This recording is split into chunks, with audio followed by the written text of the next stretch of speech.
Oh, hello. I bet quite a lot of you who've been doing a bit of that, playing Animal Crossing New Horizons over the last few weeks.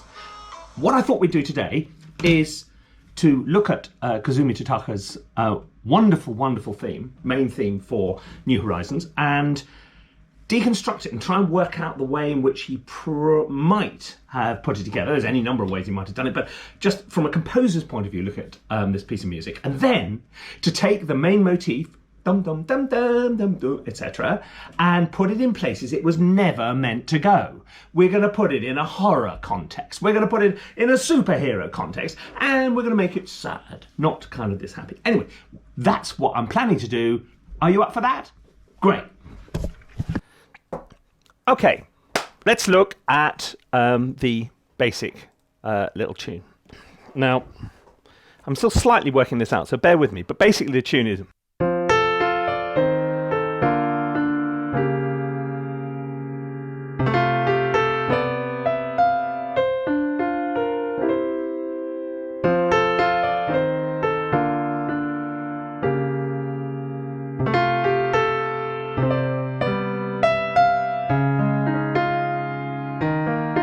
This is a complicated bit. I'm not quite sure what these chords are next. I think it's... Then it goes to a sort of B flat.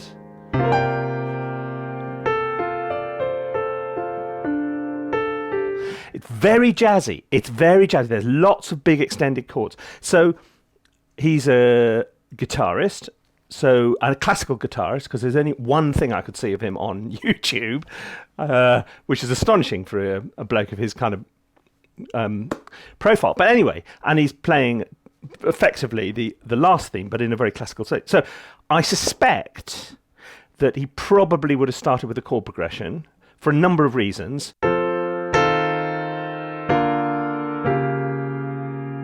And it's lovely. It's got, because think what he's got to try and do. He has to try and create this really sort of lovely, peaceful, cool little atmosphere. And he's done it in a very retro modern way, because this chord progression is, it's quite old fashioned, but in a really lovely way. It's just walking that bass down, because it's in F. So, okay, so we start on chord 1, F. He then walks the bass down to an E flat, which effectively turns this into F7. Then it goes to B flat, which is chord 4. Then he goes, now, what is this? Okay, so he goes to a B, is it B flat minor 6th? Because there's B flat minor with a 6th on the top. You could view that a number of different ways. But that probably, I would imagine, if you start noodling about,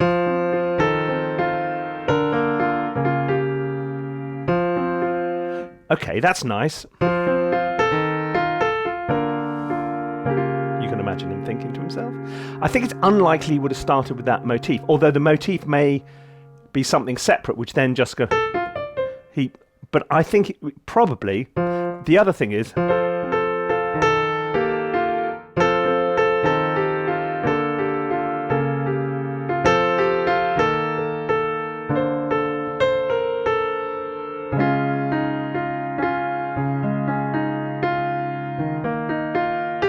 There's a touch of Lucy in the Sky with Diamonds, the chord progression. But that's, that's fine. That's just the way. Chord progressions are like cooking ingredients to a chef. There's very few of them are completely unique. But, okay, so how do we get from this to the actual tune itself? So if you are doing this and you want a nice cheerful tune, you're looking for a motif, and a motif which you can play with, and the is a very lovely little motif, and it basically picks out F6, look, F, there's a chord of F, add the 6th on the top. So if you're just doing the...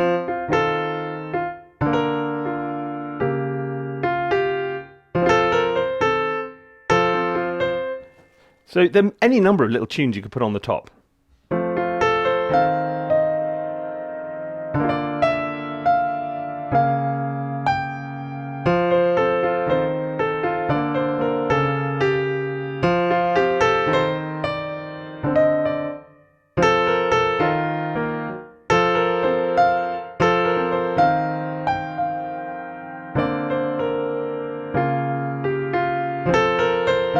can improvise like that. What's really interesting though is once you've got this 4-chord sequence going,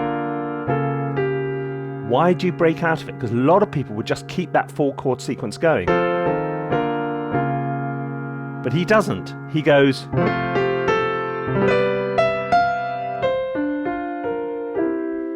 So it becomes A, B, A, B, which is much more interesting and gives it more legs. And also, he's using the secondary dominant. So he's going from... He doesn't go... He goes to G major. Or G7. Look, there's B natural in there, not a B flat. So in F, okay, we're in F. Okay, what's chord 5 of F?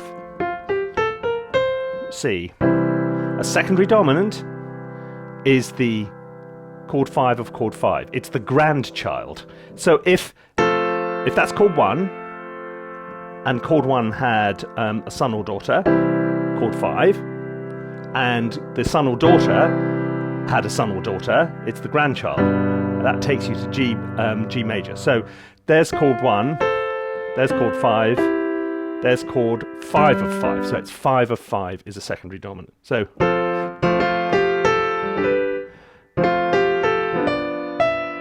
you see?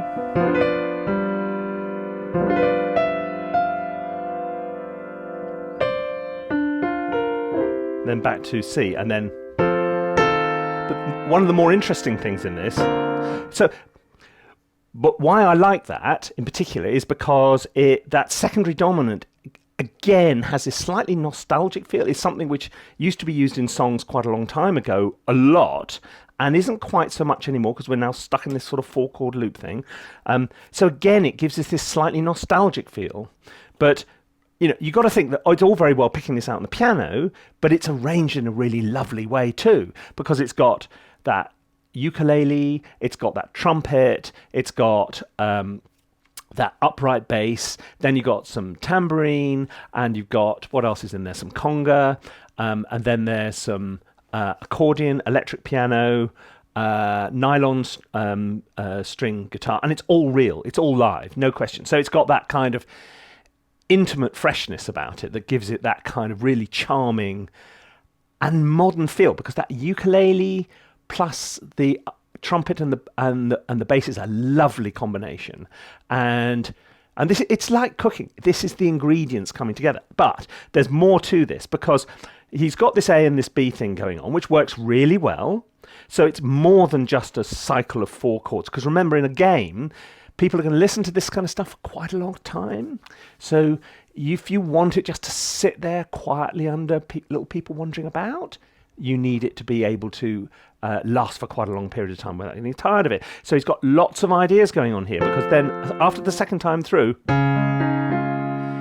we go to that D flat, then to E flat. Then there's this kind of, these 3 chords, I'm not quite sure what they are. I think it's a D flat with an E flat at the bottom. Then it's a sort of A flat major 7. No, not like. And then finally a sort of B flat. Something like that. I honestly haven't quite worked that. But it's a sort of bum, bum, bum. And they're all very jazzy, and it works really, really well. So he's got far more ideas in there than you'd think he actually needs, but it's so full of possibilities that. Now, one other thing, and this is another thing which leads me to think that the chords came first. What does Animal Crossing have in common with Beethoven's Fifth? The tune starts on the offbeat. It isn't ba ba ba bum, it's ba ba ba bum. If you see it written down, it starts on the 8th note. And same with this. Listen, it goes.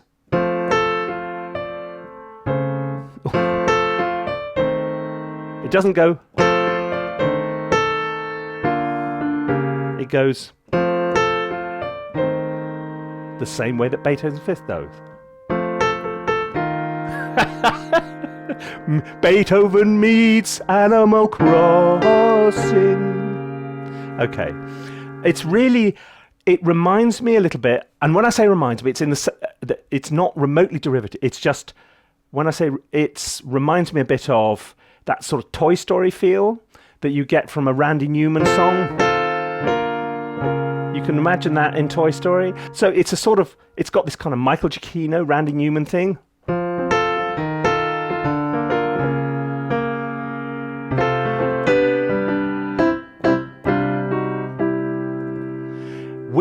If it was Michael Giacchino, like that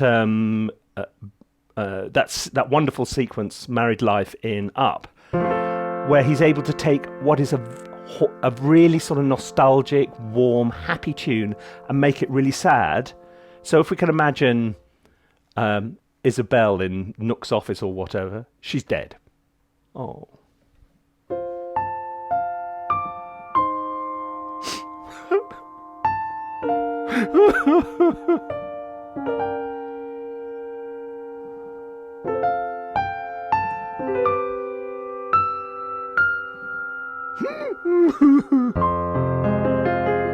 You see what I mean? If you play it slowly and sadly, it becomes a very different beast.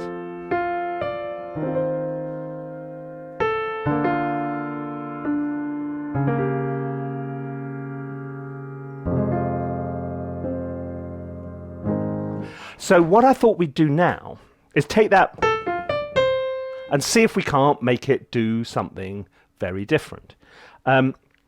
This is all quite... this is quite... I like this kind of thing. I like sort of deconstruct. But what I like is that you can draw lessons about how you write music from this. And lessons about how to write music is something which I know a little bit about.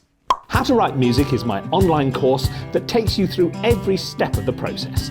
How to get going, chord progressions, tune writing, developing and arranging your music, 6 hours of exclusive video tutorials, a course text packed with tips, and a supportive online community.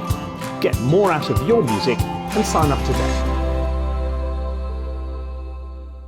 Meanwhile, back with Totaka's theme. Totaka, do you think he was destined to become a composer because his surname is Totaka, as in toccata and fugue?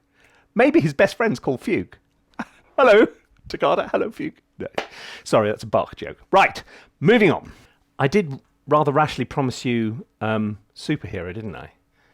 How the hell is that going to work? Okay, well, look, I mean, it's not a naturally superheroic tune, but I bet there's a way of doing it. So, we're going to start with some...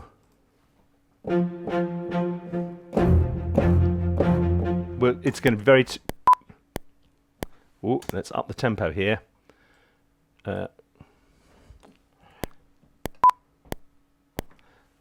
Sorry, hang on.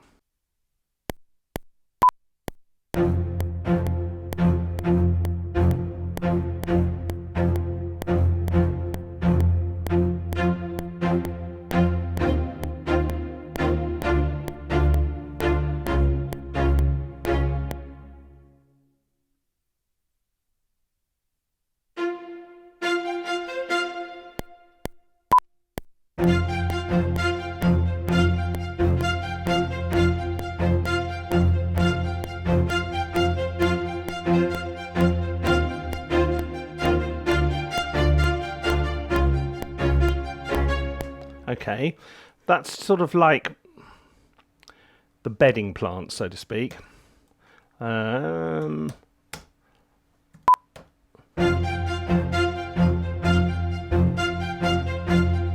let's get some timpani in there. Let's get something underpinning that. I'm going to try, as I say, I'm going to do this really quickly just to show you the, well,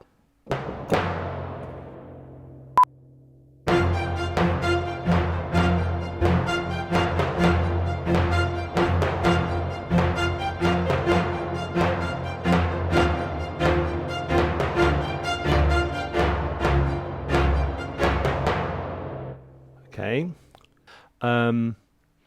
Let's find heaviosity then. Oh, okay, that'll do.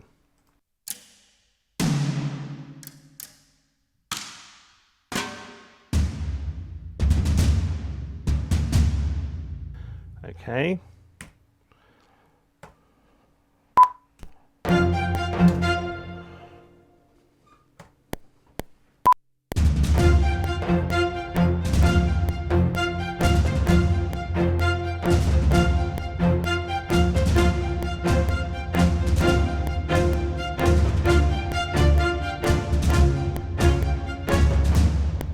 Okay.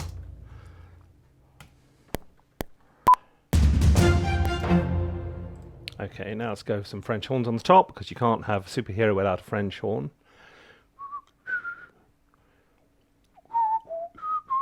This is where it might sound a bit honk. Okay, let's find spit brass A6.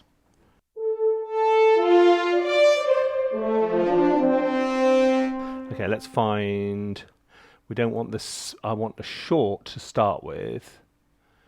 Let's go with that one. Yeah.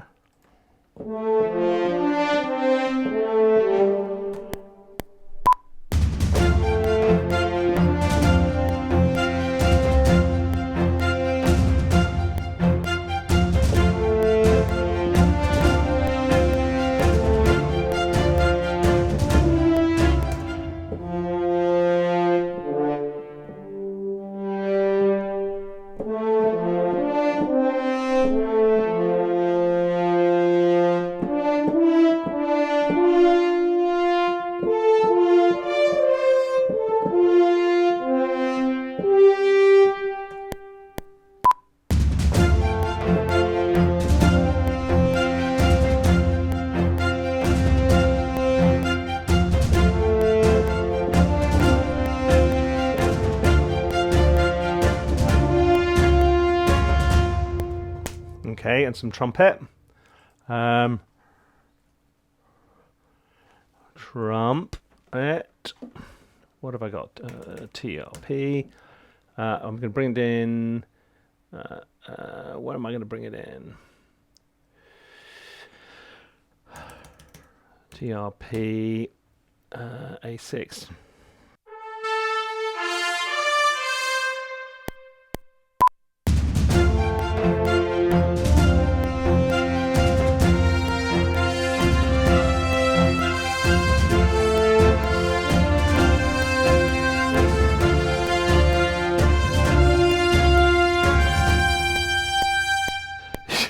It's starting to sound as though it could be something.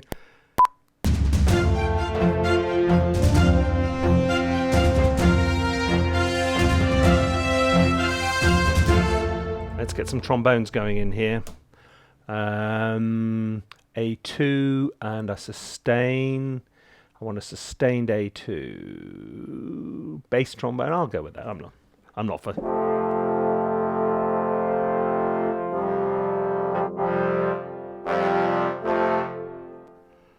Let's go for this.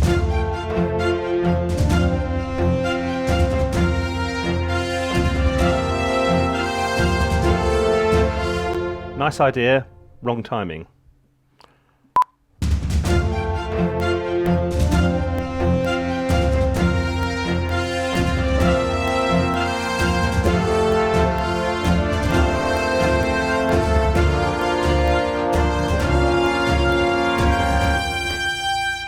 Look, you get the gist. So, is this a convincing superhero theme made out of Animal Crossing?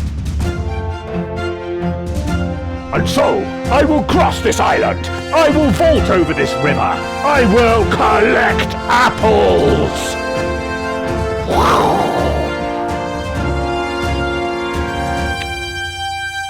Okay, now let's do the Noir dark version. Okay. Now, what I want for this is... Have I got a honky-tonk piano? Saloon piano, that'll do.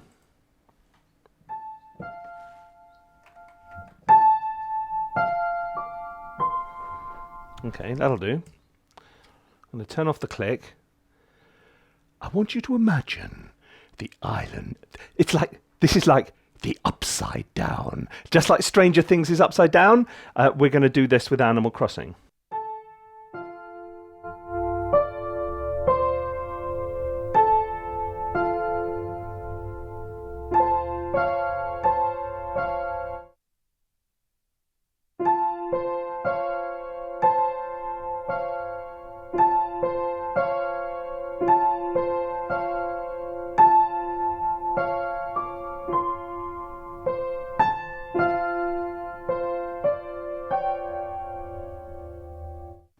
Let's try a simple one.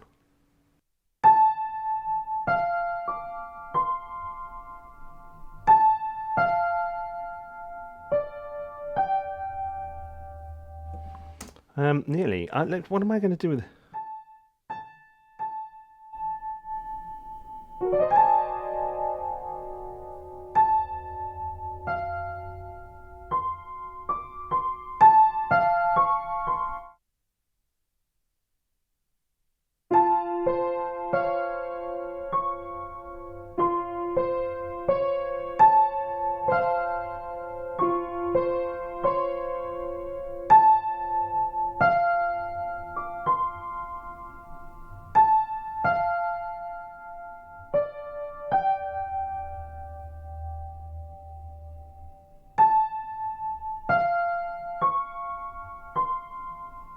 Okay. Now let's put some something ominous underneath it, like that.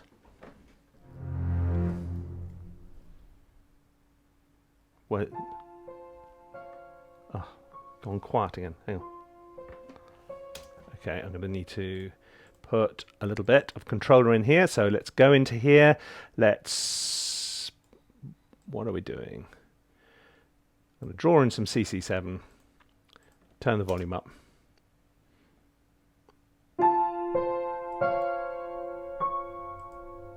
Okay, that'll do. Now, the low string, we're not going to bring in immediately. We're going to have something high in.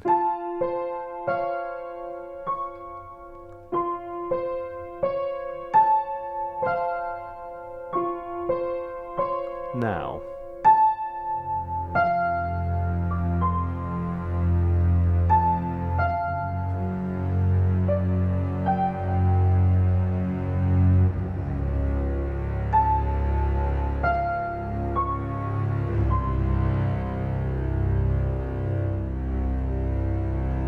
Okay, let's have some. Have I got any woodwind evos or anything in here? Because those kind of weird things can quite help.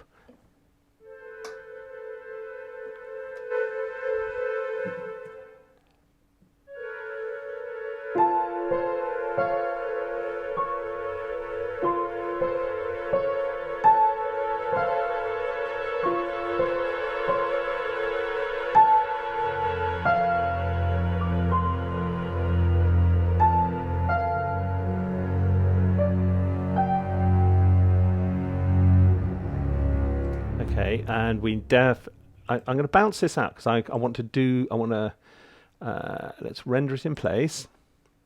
I don't know what else we'll bounce out with it because this is often a little issue, and you bounce out stuff which is coming from VSL Ensemble Pro.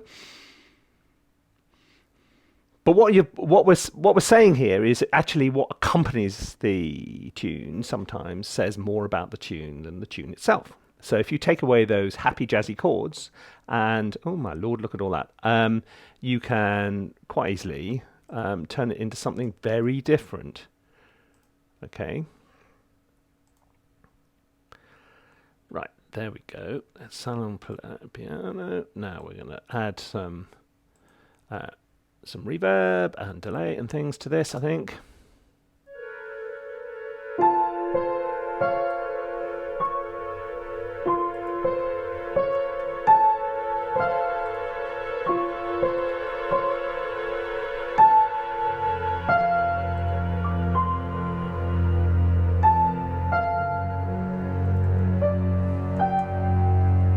Actually, it'd be quite nice to mess with the pitch a bit so it doesn't sound quite so clean.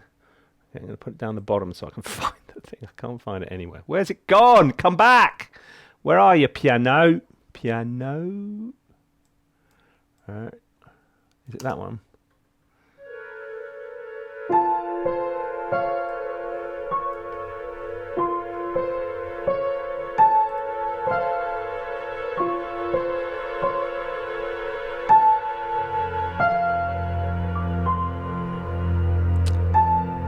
Ah, there it is.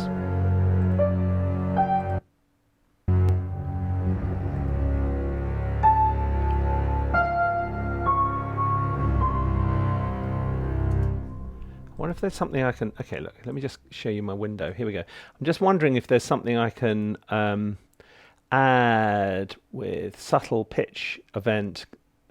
I've no idea what half of that is. Oh, no. What about a weird flanger? Meta flanger, stereo. Something odd.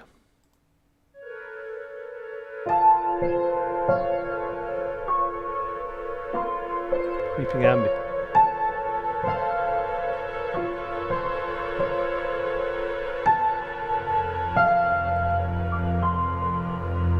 Okay, that sort of works. It's a bit straight at the moment. We need... I don't know what we need. I'm going to add a synth to the bottom of it. I'm going to get my Dune going again. You can... I'm very fond of Dune, as you may have noticed. Okay, we want a pad, a basic pad to ambient... Oh no, that's not right. Yeah, it is. Chords, gates, keys, pads.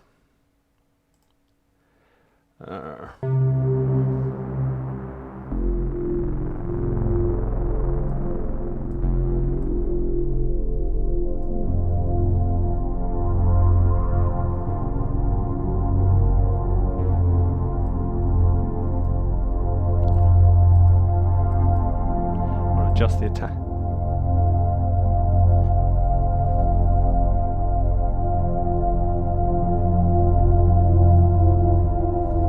Maybe I can... Yeah, let's see how this goes.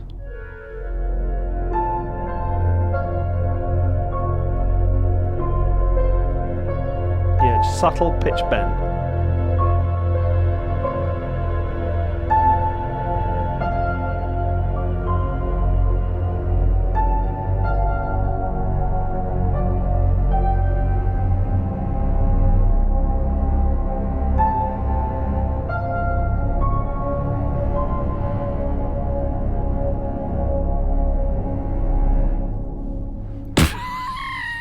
I don't know.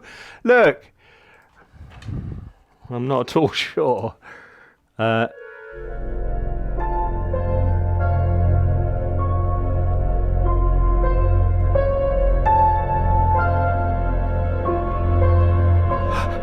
What's in that river? Is it a sea mouse? Is it coming to get me? Is the sea mouse? Is the sea mouse coming to get me? What's happening? What's happening? Where's all the colour gone? Oh, no, no. One of those jobs.